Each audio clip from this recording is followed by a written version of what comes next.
ओम नमः शिवाय। ओम नमो भगवते वासुदेवाय नमः। आप सभी को अपने YouTube चैनल में स्वागत है। भगवान श्री कृष्ण आपकी समस्त मनोकामनाओं को पूर्ण करें।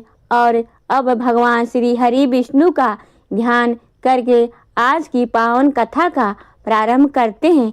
श्री सूति जी कहते हैं कि महात्माओं साधुओं का हित करने वाली विश्व पावनी महाभाग गंगा जी जहाँ पर्वत मलाओं को भेद कर बड़े वेग से बाहर निकलती है, वह महान तीर्थ गंगा द्वार के नाम से विख्यात है। पितृ भक्त भी वहीं निवास करते हैं। यह ज्ञान का उपदेश सुनने की इच्छा हो बहुत दिनों से महापुरुषों के नियम का पालन करते थे। स्वाध्याय और तर्पण के द्वारा देवताओं और पितरों की तृप्ति तथा अपने शरीर का शोषण करते हुए भीष्म जी के ऊपर भगवान ब्रह्मा बहुत प्रसन्न हुए। वे अपने पुत्र मुनि श्रेष्ठ पुलस्त जी से इस प्रकार बोले, बेटा तुम कुरु वंश का भार वहन करने वाले वीरवर जिन्हें भीष्म भी कहते हैं, उनके समीप जाओ, उन्हें तपस्या से निवृत्त करो और इसका कारण भी बतलाओ। महाभाग भीष्म अपनी पितृ भक्ति के कारण भगवान का ध्यान करते हुए गंगा द्वार में निवास करते हैं। उनके मन में जो कामना है उसे शीघ्र ही पूर्ण करो, विलंब नहीं होना चाहिए। पितामह का यह वचन सुनकर मुनिवर पुलस्त श्री गंगा द्वारे आए और भीष्म जी के इस प्रकार बोले कि वीर तुम्हारा कल्याण हो, तुम्हारे मन में जो भी इच्छा हो उसके अनुसार कोई वर मांगो। तुम्हारी तपस्या से साक्षात भगवान ब्रह्मा जी प्रसन्न हुए हैं और उन्होंने मुझे यहाँ भेजा है। मैं तुमको मनवांछित वर दूंगा। पुलस्त जी का यह वचन मन और कान दोनों को सुख पहुँचाने वाला था। उसे सुनकर भीष्म के आंखें खोल दी और देखा कि पुलस्त जी सामने खड़े हैं। उन्हें देखते ही भीष्म जी उनके चरणों में गिर पड़े। उन्होंने अपने संपूर्ण शरीर से पृथ्वी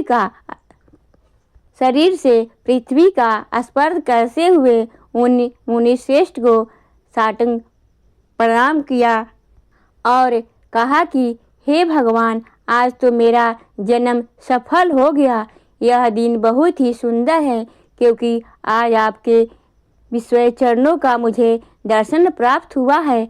आज आपने दर्शन दिया और विशेषतः मुझे वरदान के देने के लिए गंगा जी के तट पर पदार्पण किए। इतने से ही मुझे अपनी तपस्या का सारा फल मिल गया। यह कुसुमी चटाई है, इसे मैंने अपने हाथों से बनाया है और जहाँ तक हो सकता है इस बात का भी प्रयत्न किया है कि यह बैठने वाले योग हो, आराम देने वाली हो, अतः आप इस पर विराजमान हो। और यह पलाश के दोनों में अर्घ्य प्रस्तुत है। इसमें दूध, चावल, फूल, कुश, सरसों, दही, शहद, जौ और दूध भी मिले हुए हैं। प्राचीन काल के ऋषियों ने यह अष्टांग अर्थ ही अतिथि को अर्पण करने योग्य बतलाया है। अमित तेजस्वी भीष्म के यह वचन सुनकर ब्रह्मा जी के पुत्र पुलस्त मुनि कुशासन पर बैठ गए और उन्होंने बड़ी प्रसन्नता के साथ पाद्य अर्घ्य स्वीकार किया। भीष्म जी के शिष्टाचार से उन्हें बड़ा संतोष हुआ। वे प्रसन्न होकर बोले, हे महाभाग, तुम सत्यवादी, दानशील और सत्य प्रतिज्ञ राजा होगे। तुम्हारे अंदर लज्जा, मैत्री और क्षमा आदि सतयुग शोभा पा रहे हैं। तुम अपने पराक्रम से शत्रुओं का दमन करने में समर्थ हो। साथ ही धर्मज्ञ, कृतज्ञ, दयालु, मधुर भाषी और सम्मान के योग्य पुरुषों को सम्मान देने वाले विद्वान, ब्राह्मण, भक्त तथा साधुओं पर स्नेह रखने वाले हो। हे वश, तुम प्रेम पूर्वक मेरी शरण में आए हो, अतः मैं तुम पर बहुत प्रसन्न हूँ। तुम जो चाहो और पूछो, मैं तुम्हारे प्रत्येक प्रश्न का उत्तर दूंगा। भीष्म जी ने कहा, भगवान पूर्व काल में मैं भगवान ब्रह्मा जी ने किस स्थान पर रहकर देवताओं आदि की सृष्टि की थी, यह मुझे बताइए। उन महात्मा ने कैसे ऋषियों तथा देवताओं को उत्पन्न किया, कैसे पृथ्वी बनाई, किस तरह आकाश की रचना की और किस प्रकार इन समुद्रों को प्रकट किया, भयंकर पर्वत, वन और नगर कैसे बनाए और मुनियों को, प्रजापति को, श्रेष्ठ सप्तऋषि को और भिन्न भिन्न वर्गों को अर्थात वायु को, गंधर्वों को, यक्ष, राक्षसों, तीर्थों, नदियों, सूर्य आदि ग्रहों तथा तारों को भगवान ब्रह्मा ने किस तरह उत्पन्न किया, इन सब बातों का वर्णन कीजिए। तब पुलस्त ऋषि ने कहा, हे पुरुष श्रेष्ठ, भगवान ब्रह्मा साक्षात परमात्मा है। वे पर से भी पर तथा अत्यंत श्रेष्ठ है। उनमें रूप और वर्ण आदि का अभाव है। वे यद्यपि सर्वत्र व्याप्त है, तथापि ब्रह्मा रूप से इस विश्व की उत्पत्ति के कारण विद्वानों के द्वारा ब्रह्मा कहलाते हैं। उन्होंने पूर्व काल में जिस प्रकार सृष्टि की रचना की है, मैं बता रहा हूँ, सुनो। सृष्टि के प्रारंभ काल में जब जगत के स्वामी ब्रह्मा जी कमल के आसन से उठे, तब सबसे पहले उन्होंने महत तत्व को प्रकट किया। फिर महत तत्व को वैगारिक अर्थात सात्विक, तेजस अर्थात राजस तथा भूतात रूप तामस, 3 प्रकार का अहंकार उत्पन्न हुआ, जो कर्मेंद्रिय सहित 5 ज्ञानेंद्रिय तथा पंचभूत का कारक है। पृथ्वी, जल, तेज, वायु और आकाश का यह 5 भूत है, जिनमें से एक एक के स्वरूप का क्रमशः वर्णन करता हूँ। भूतादि नामक तामस अहंकार ने विकृत होकर शब्द तन मात्रा को उत्पन्न किया। उससे शब्द गुणा वाले आकाश का प्रादुर्भाव हुआ। भूत आदि अर्थात तामस अहंकार ने शब्द तन मात्रा रूप आकाश को सब ओर से आकांक्षित किया। तब शब्द तन मात्रा रूप आकाश ने विकसित होकर स्पर्श तन मात्रा की रचना की। इससे अत्यंत बलवान वायु का प्रकट हुआ, जिसका गुण स्पर्श माना गया है। तदंतर आकाश में आकांक्षित होने पर वायु तत्व से विकार आया और उसमें रूप तन मात्रा की रचना की। यह वायु से अग्नि के रूप में प्रकट हुई, रूप उसका गुण कहलाया है। तत्पश्चात स्पर्श तन मात्रा वाले वायु ने रूप तन मात्रा वाले तेज को सब ओर से आवृत किया। इससे अग्नि तत्व ने विकार को प्राप्त होकर रस तन मात्रा को उत्पन्न किया। उससे जल की उत्पत्ति हुई, जिसका गुण रस माना गया है। फिर रूप तन मात्रा वाले तेज ने रस तन मात्रा रूप का जल तत्व को सब ओर से आकांक्षित किया। इससे विपरीत होकर जल तत्व ने गंध तन मात्रा की सृष्टि की, जिससे यह पृथ्वी उत्पन्न हुई। पृथ्वी का गुण गंध माना गया है। इंद्रिया तेजस कहलाती है, क्योंकि वे राजस अहंकार से प्रकट हुई है। इंद्रियों के अभिलाषा 10 देवता वैरागी कहे गए हैं, क्योंकि उनकी उत्पत्ति सात्विक अहंकार से हुई है। इस प्रकार इंद्रियों के अधिष्ठा 10 देवता और 11वां मन यह वैकारिक माने गए हैं। त्वचा, चक्षु, नासिका, जिह्वा और श्रोत, यह 5 इंद्रियां शब्द आदि विषयों का अनुभव कराने का साधन है। अतः इन 5 को बुद्धि युक्त अर्थात ज्ञानेंद्रिया कहते हैं। गुदा, उपस्थ, हाथ, पैर और वाक, यह क्रमशः मल त्याग, मैथुन, जनित, सुख, शिल्प, निर्वाण अर्थात हास, कौशल, गगन और शब्द धारण इन कामों से सहायक है। इसीलिए इन्हें कर्मोदय माना गया है। वीर, आकाश, वायु, तेज, जल और पृथ्वी ये क्रमशः शब्द आदि उत्तरोत्तर गुणों से युक्त है। अर्थात आकाश का गुण शब्द, वायु के गुण शब्द और स्पर्श, तेज के गुण शब्द स्पर्श और रूप, जल के शब्द स्पर्श रूप और रस तथा पृथ्वी के शब्द स्पर्श रूप रस एवं गंध, यह सभी गुण है अर्थात सुख दुख और मोह से युक्त हैं। अतः यह विशेष कहलाते हैं। यह 5 भूत अलग अलग रहने पर भी भिन्न भिन्न प्रकार की शक्तियों से संपन्न है, अतः परस्पर संगठित हुए बिना प्रियते मिले बिना यह प्रजा की सृष्टि करने वाले समर्थ न हो सके। इसीलिए परम पुरुष परमात्मा ने संकल्प के द्वारा इनमें प्रवेश किया।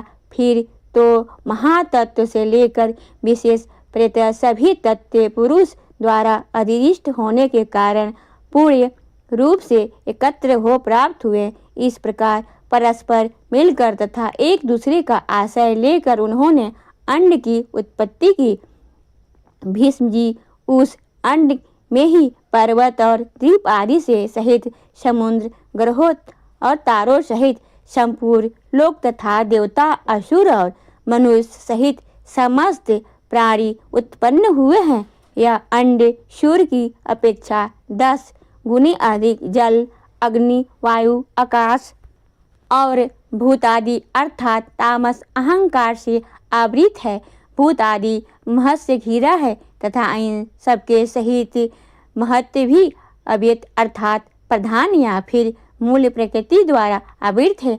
भगवान विष्णु स्वयं ही ब्रह्मा होकर संसार की सृष्टि में प्रवृत्त होते हैं तथा जब तक कल्प की स्थिति बनी रहती है तब तक वही युग युग में अवतार धारण करके समूची सृष्टि की रक्षा करते हैं। वे विष्णु सद्गुण धारण किए रहते हैं, उनके पराक्रम की कोई सीमा नहीं है। वे राजेंद्र जब कल्प का अंत होता है तब यही अपना तम प्रधान रौद्र रूप प्रकट करते हैं और अत्यंत भयानक आकार धारण करके संपूर्ण प्राणियों का संहार करते हैं। इस प्रकार सब भूतों का नाश करके संसार को एकाग्र के जल में निमग्न करके ये सर्व रूपधारी भगवान स्वयं शेषनाग की शैया पर शयन करते हैं। फिर जागने पर ब्रह्मा का रूप धारण करके नए सिरे से संसार की सृष्टि करने लगते हैं। इस तरह एक ही भगवान जनार्दन सृष्टि पालन और संहार करके कारण ब्रह्मा विष्णु तथा शिव नाम धारण करते हैं। वे प्रभु सृष्टा होकर स्वयं अपनी ही सृष्टि करते हैं, पालक होकर पालनीय रूप में से अलग अपना ही पालन करते हैं और संहारकारी होकर स्वयं अपना ही संहार करते हैं। पृथ्वी जल तेज वायु और आकाश सब में वही है, क्योंकि अविनाशी विष्णु ही सब भूतों के ईश्वर और विश्वभूत के है। इसीलिए प्राणियों के स्थित सर्ग आदि भी उन्हीं से सहायक है। पुलस्त जी कहते हैं, हे राजन, ब्रह्मा जी ही सर्वज्ञ हैं और साक्षात नारायण के ही स्वरूप है। ये उपचार से आरोप द्वारा ही उत्पन्न हुए कहलाते हैं। वास्तव में तो यह नित्य ही है। अपने निजी मान से उनकी वायु 100 वर्ष की मानी गई है। वह ब्रह्मा जी के आयु पर कहलाती है। उसके आधे भाग को प्रार्थ कहते हैं। 15 निमेष की एक आकाष्ठा होती है और 30 काष्ठाओं की एक कला और 30 कलाओं का एक मुहूर्त होता है और 30 मुहूर्तों का काल जो मनुष्य का एक दिन और रात माना गया है। 30 दिन का रात का एक मास होता है। एक मास में 2 पक्ष होते हैं। 6 महीनों का एक आयन और 2 अयनों का एक वर्ष होता है। अयन 2 हैं, दक्षिणायन और उत्तरायण। दक्षिणायन देवताओं की राशि है और उत्तरायण उनका दिन होता है। देवताओं के 12,000 वर्षों के 4 युग होते हैं, जो क्रमशः सतयुग त्रेता द्वापर और कलयुग के नाम से प्रसिद्ध हैं। अब इन गुणों का वर्ष विभाग सुनो। पुरातत्व के ज्ञाता विद्वान पुरुष कहते हैं कि सतयुग आदि का परिमाण क्रमशः 4, 3, 2 और 1000 दिव्य वर्ष है। प्रत्येक युग में आरंभ के उतने ही 100 वर्षों की संख्या कही जाती है और युग के अंत में संध्यास होता है। संध्यास का मान भी उतना ही जितना कि संध्या का। हे नृपश्रेष्ठ, संध्या और अध्यांश के बीच का जो समय है उसी को युग समझना चाहिए। वही सतयुग और त्रेता आदि के नाम से प्रसिद्ध है। सतयुग, त्रेता, द्वापर और कलयुग का यह सब मिलकर चतुर्युग कहलाते हैं और ऐसे ही 1000 चतुर्युग का ब्रह्मा का एक दिन कहा जाता है। हे राजन, ब्रह्मा के एक दिन में 14 मनु होते हैं। उनके समय का परिमाण सुनो। सप्तऋषि देवता इंद्र, मनु और मनु के पुत्र यह एक ही समय के उत्पन्न होते हैं तथा अंत में साथ ही साथ इनका संहार भी हो जाता है। 71 चतुर्युग में कुछ अधिक काल का एक मन्वंतर होता है। यही मनु और देवताओं आदि का समय है। इस प्रकार दिव्य वर्ष गणना के अनुसार 8,52,000 वर्षों का एक मन्वंतर होता है। हे महामते, मानव वर्षों से गणना करने का मन्वंतर का काल मान पूरे 30,64,20,000 वर्ष होता है। इनमें से अधिक नहीं तो इस काल को 14 गुना करके ब्रह्मा की एक दिन का मान होता है। उसके अंत में नैमित्तिक नाम वाला ब्रह्मा प्रलय होता है। उस समय भूलोक, भूवरलोक और स्वर्गलोक संपूर्ण त्रिलोकों की दग्ध होने वाली लगती है और महरलोक में निवास करने वाले पुरुष आज से संतान होकर जनलोक में चले जाते हैं। दिन के बराबर ही अपनी रात बीत जाने पर ब्रह्मा जी पुनः संसार की सृष्टि करते हैं। इस प्रकार पक्ष, मास आदि के क्रम से धीरे धीरे ब्रह्मा जी का एक वर्ष व्यतीत होता है तथा इसी क्रम से उनके 100 वर्ष की पूरे हो जाते हैं और 100 वर्ष ही उन महात्मा की पूरी आयु है। भीष्म जी ने कहा, हे महामुनि, कल्प के आदि का नारायण संज्ञ भगवान ब्रह्मा ने जिस प्रकार संपूर्ण भूतों की सृष्टि की उसका आप वर्णन कीजिए। पुलस जी ने कहा, हे राजन, सबकी उत्पत्ति के कारण और अनादि भगवान ब्रह्मा जी ने जिस प्रकार प्रजावर्ग की सृष्टि यह मैं बताता हूँ, सुनो। जब पिछले कल्प का अंत हुआ उस समय रात्रि में सोकर उठने पर सतयुग के उद्रेक युक्त प्रभु ब्रह्मा जी ने देखा कि संपूर्ण लोक सुना हो रहा है। तब उन्होंने यह जानकर कि पृथ्वी एकाग्रवर्ण के जल में ही डूब गई है और इसमें पानी के भीतर ही स्थित है, उसको निकालने की इच्छा से कुछ देर तक विचार किया। फिर वे यज्ञ वारह का रूप धारण करके जल के भीतर प्रविष्ट हुए। भगवान को पाताल लोक में आया देखकर पृथ्वी देवी भक्ति से विनम्र हो गई और उनकी स्तुति करने लगी। पृथ्वी बोली, हे भगवान, आप सर्वभूत स्वरूप परमात्मा हैं, आपको बारंबार नमस्कार है। आप इस पाताल लोक में मेरा उद्धार कीजिए। पूर्व काल में मैं आपसे ही उत्पन्न हुई थी। हे परमात्मा ने आपको नमस्कार है, आप सबके अंतर्यामी हैं, आपको प्रणाम है। प्रधान अर्थात कारक और व्यक्तकार आपसे ही स्वरूप है, काल भी आपके ही है, आपको नमस्कार है। हे प्रभु, जगत की सृष्टि आदि के समय आप ही ब्रह्मा, विष्णु और रुद्र रूप धारण करके संपूर्ण भूतों की उत्पत्ति, पालक और संहार करते हैं। यद्यपि आप इन सब से परे हैं, मुमुक्षु पुरुष आपकी आराधना करके युक्त होकर परम ब्रह्म परमात्मा को प्राप्त हो गए। भला आप वासुदेव की आराधना किए बिना कौन मोक्ष पा सकता है? जो मन से ग्रहण करके योग, नेत्र आदि इंद्रियों द्वारा अनुभव करके योग तथा बुद्धि के द्वारा विचारमीय है, वह सब आप ही हैं, आपका ही स्वरूप है। हे नाथ, आप मेरे ही उत्पादन है, आप ही आधार हैं, आपने ही मेरी सृष्टि की है तथा आप ही की शरण में हूँ, इसीलिए इस जगत के लोग मुझे माधवी कहते हैं। पृथ्वी ने जब इस प्रकार की स्तुति की तब उन परम कांत भगवान धड़ीधर ने घर स्वर में गर्जना की और सामवेद ही उनकी उस ध्वनि के रूप में प्रकट हुआ।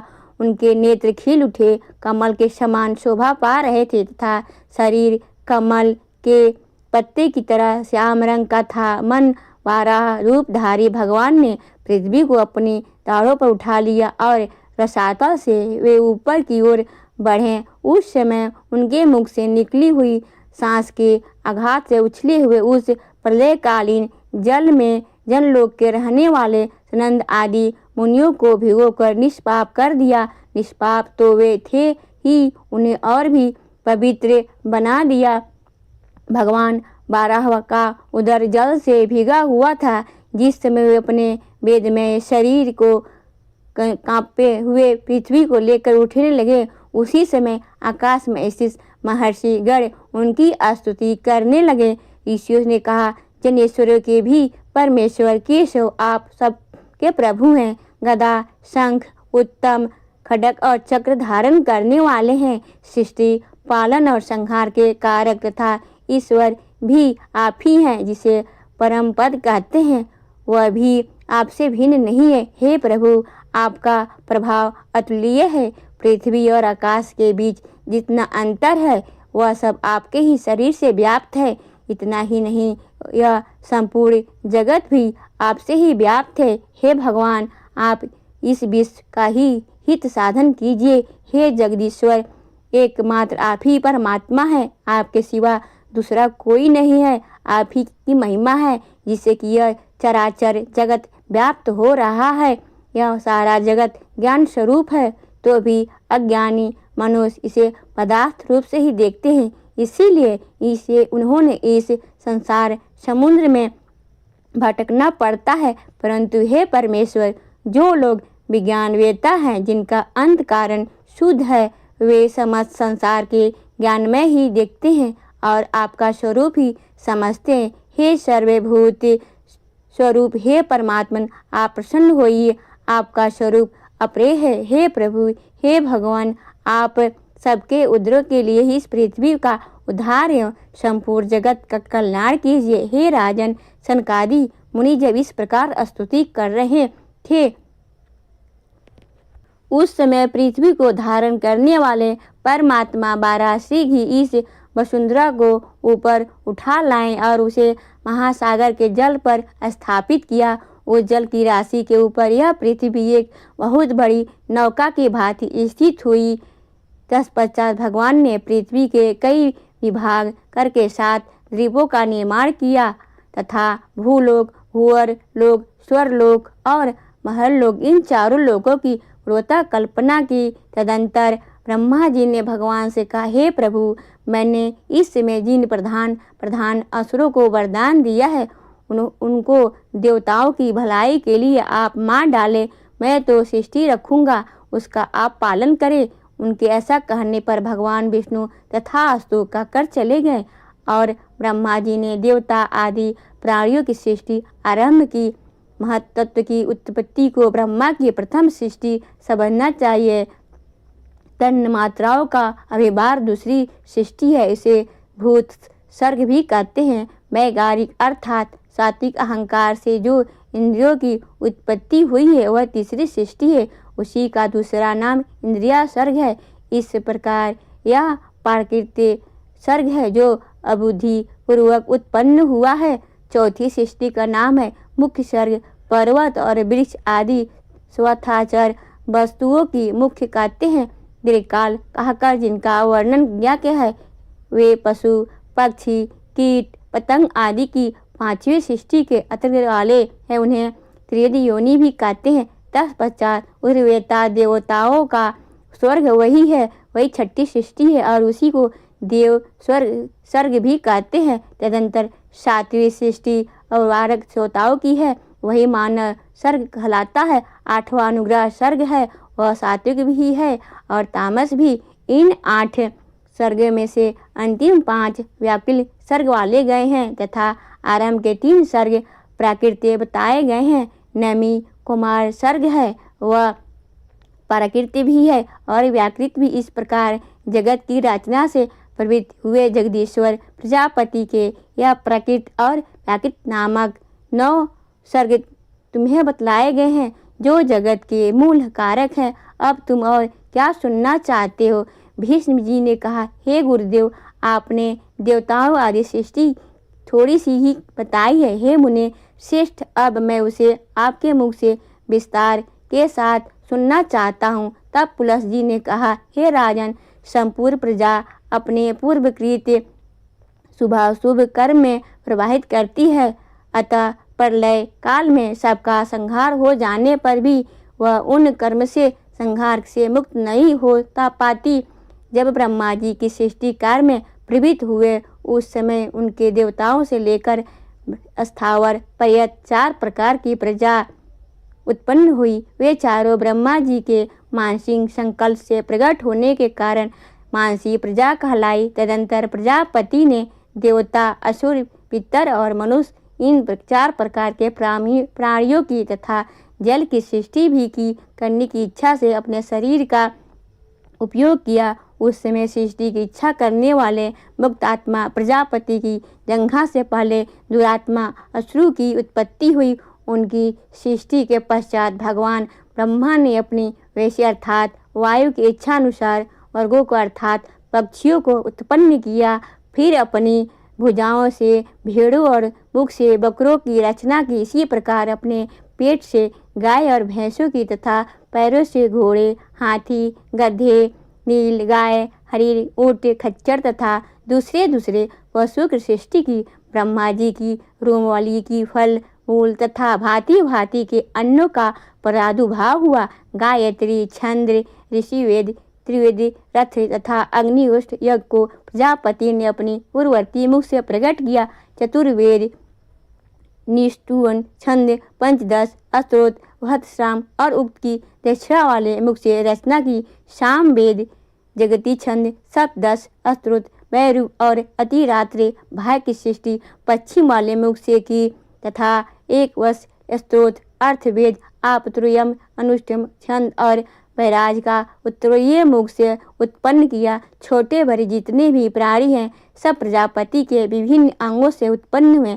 कल्प के नाम से प्रजापति ब्रह्मा ने देवताओं, असुरों और पितरों को मनुष्यों की सृष्टि करके फिर यक्ष, पिशाच, गंधर्व, अप्सरा, सिद्ध, किन्नर, राक्षस, सिंह आदि पक्षी, मृग और सर्प को उत्पन्न किया। नित्य और अनित्य जितना भी यह चराचर जगत है सबको अधिता भगवान ब्रह्मा ने उत्पन्न किया। उन उत्पन्न हुए प्राणियों में से एक जिन्होंने पूर्व काल में जैसे जैसे कर्म किए थे वे पुनः बारंबार जन्म लेकर वैसे ही कर्मों से प्रवृत्त होते हैं। इस प्रकार भगवान विधाता ने इंद्रियों को विषयभूतों और शरीरों में विभिन्नता एवं पृथक पृथक व्यवहार उत्पन्न किया। उन्होंने कल्प के आरंभ में वेद के अनुसार देवता आदि प्राणियों के नाम, रूप और कर्तव्य का विस्तार किया। ऋषियों तथा अन्य प्राणियों के भी देवकुल नाम और उनके यथायोग्य कर्मों की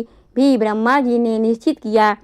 जिस प्रकार भिन्न भिन्न श्रद्धालुओं को बारंबार आने पर उनके विभिन्न प्रकार के चिन्ह पहले के समान ही प्रकट होते हैं, उसी प्रकार सृष्टि के आरंभ के सारे पदार्थ पूर्व कल्प के अनुसार ही सृष्टि गोचर होते हैं। सृष्टि के लिए इच्छुक तथा सृष्टि की शक्ति से युक्त ब्रह्मा जी कल्प के आदि में बारंबार ऐसी सृष्टि किया करते हैं। हरे कृष्णा। आज की कथा का यहीं पर समापन करते हैं। इसकी आगे का वृतांत आप कल की कथा में सुनेंगे। ओम। अगर आपको यह जानकारी अच्छी लगी हो तो वीडियो को लाइक करें, शेयर करें, सब्सक्राइब करें। ओम नमो भगवते वासुदेवाय नमः।